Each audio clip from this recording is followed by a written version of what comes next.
we're now living in this Me Too cancellation culture. When I was doing comedy, I saw so many men get their penis out back then. Yes. And it wasn't until I wrote it that I remembered it. I was like, oh my God.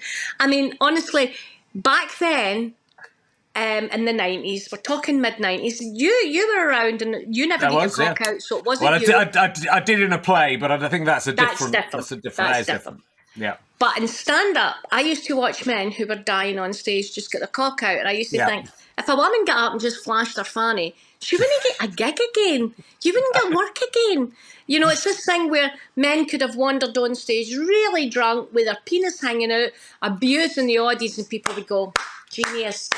And I'm like, and I remember going with my wee, because I didn't start comedy till I was 34, 35. And I remember with that head watching this going, is everybody seeing what I'm seeing?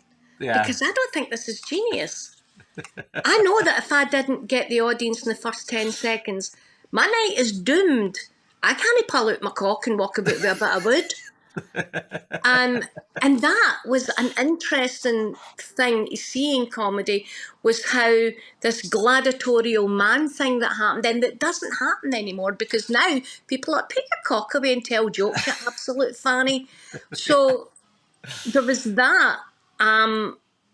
Well, and within that early day, I mean, exactly right. I felt the same uncomfortableness in the 90s with the laddiness of comedy, and I didn't feel I fitted in with it as other people did, you know. But I think what's interesting for you is within this book, the men being and punters being furious with you for swearing as a woman, which, you know, again feels absolutely insane. But that was, and I'm sure for many still is, the truth of this, that there's a prejudice there that, I mean, you've always said very much yourself.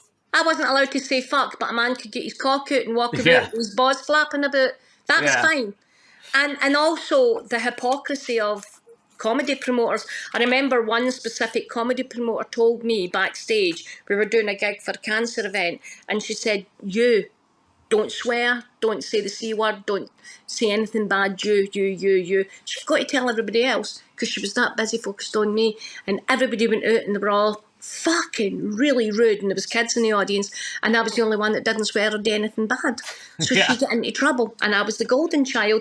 But she just never bothered to tell everybody else. She only told me, because she forgot that all the lovely middle-class university-educated ladies on the bill also swear. But because they swear with a lovely accent, it doesn't sound like they mean it. And it's that hypocrisy and double standard just to get my gumption right up. And I was like, why didn't you tell them not to swear? And